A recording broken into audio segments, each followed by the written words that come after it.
Dear viewers, infinitive part 2 তে আপনাদেরকে স্বাগত জানাচ্ছি হোসাইন স্কিয়ার একাডেমির পক্ষ থেকে। আজকের আমাদের ইনফিনিটিভ পার্ট 2 আমরা আলোচনা করব। আমরা পার্ট 1-এ ওখানে বেশ কিছু ইনফিনিটিভ আমরা আলোচনা করেছিলাম এবং আপনারা দেখছিলেন যে ইনফিনিটিভটা 2+ ভার্বটা কেমন অর্থ দেয়, অর্থাৎ এক একটা বাক্য যে এক এক রকম অর্থ দেয়।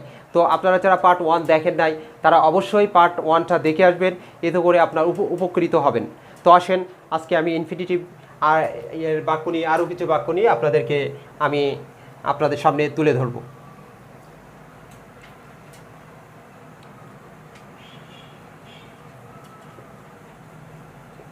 We have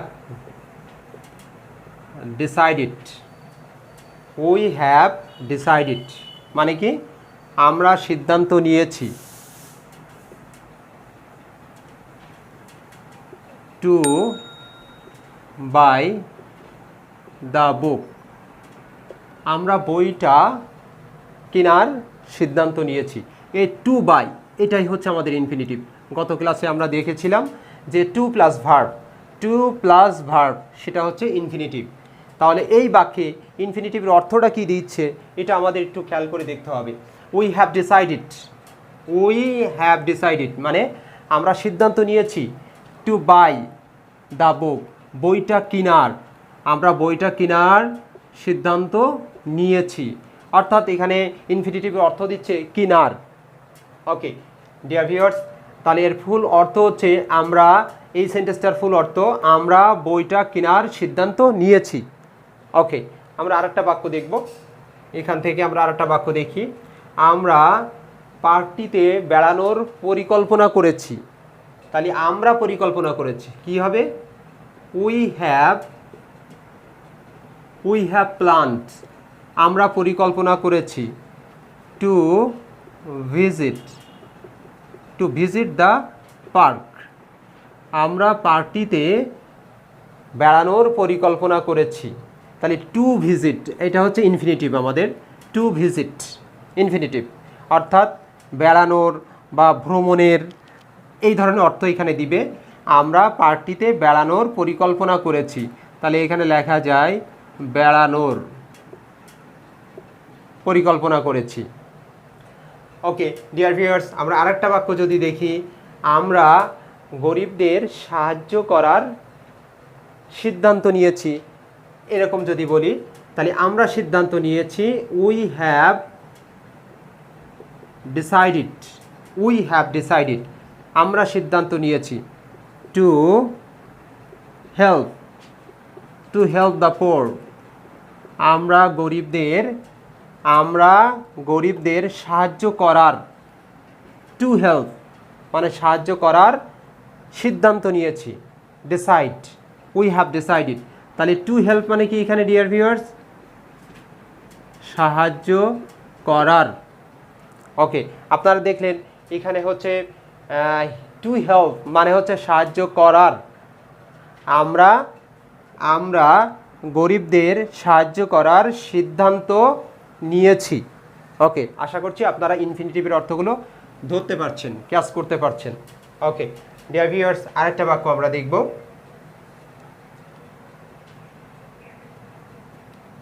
I want you to help me. আমি চাই to help me, আমি চাই তুমি আমাকে সাহায্য করো। অর্থাৎ to help এখানে ইনফিনিটিভ, to help। ওকে, তাহলে এই বাক্যর অর্থটা কি? আমি চাই তুমি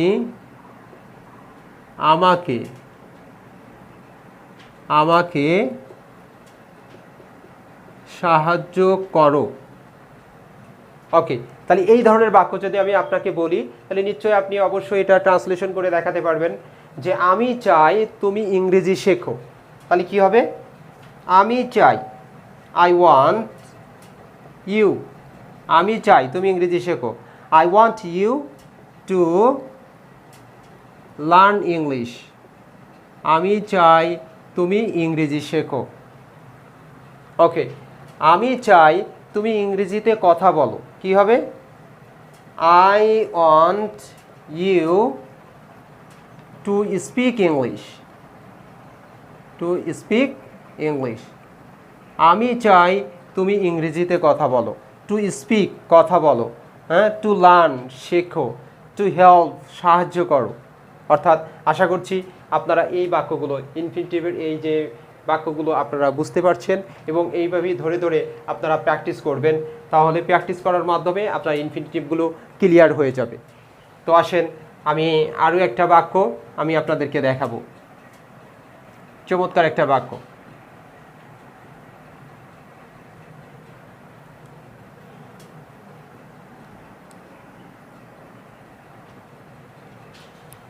দেখেন, she is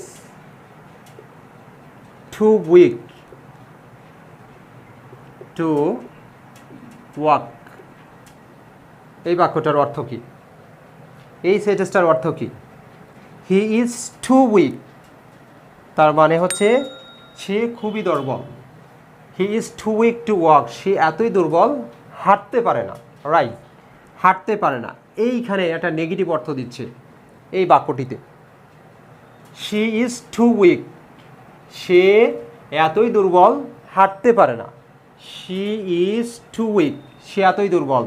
to walk মানে হাঁটতে পারে না, হাঁটতে পারে না। অর্থাৎ দেখেন এখানে ইনফিনিটিভটা কেমন এসে অর্থ দিচ্ছে, এটা টোটাল একটা নেগেটিভ অর্থ দিচ্ছে। ওকে, আমি যদি বলি এরকম করে আর একটা বাক্য, সে এতই মোটা দৌড়াতে পারে না, তাহলে কি হবে?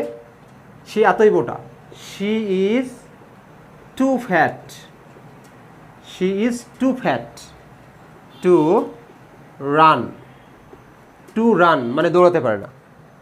she is too fat, এই টু আর এখানে এই টু, টু ডট ডট টু, এখানে একটা আপনাকে অ্যাডজেক্টিভ ব্যবহার করতে হবে। she is too fat, সে এতই মোটা, টু রান মানে দৌড়াতে পারে না, দৌড়াতে পারে না, দৌড়াতে পারে না। ওকে, তাহলে আমি যদি আর একটা বাক্য বলি, সে এতই বোকা যে বুঝতে পারে না, তাহলে কি হবে? she is too foolish, বোকা, she is too foolish to understand। আশা করছি আপনারা বুঝতে পেরেছেন, to understand। ওকে, ধন্যবাদ আমার সাথে থাকার জন্য। আমি আরও একটা বাক্য নিয়ে আপনাদের সামনে হাজির হব।